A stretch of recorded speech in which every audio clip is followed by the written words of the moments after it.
I almost messed up and forgot to put the tank back on, or tighten it back down. Let me see.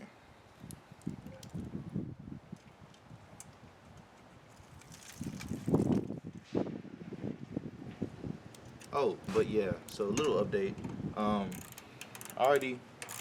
I've decided which the next bike is going to be after this one. It's going to be very similar, very similar.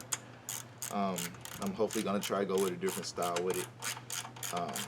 Since this one's going straight muscle bike, it's going to still be another muscle bike, but I'm going to try it and go probably a different paint scheme, different pipes, stuff like that. So yeah, that's the plan.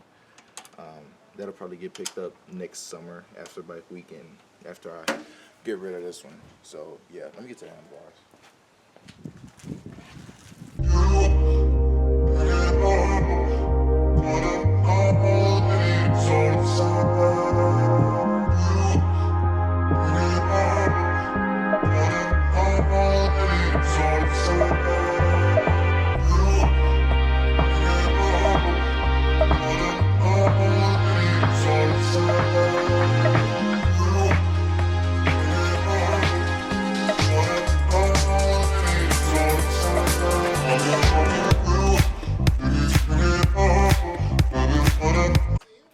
So I got the bars off. It was a struggle because everything was so tight and didn't want to come off. But here are the bars right here. You gotta take all the hand controls off and then put the new chrome bars on. So yeah.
So I got this gristle off. This one just slid off, so now I just got to take this off, pull the whole bar off, and as done for, clean the inside of the holes up, and then put the new bars on.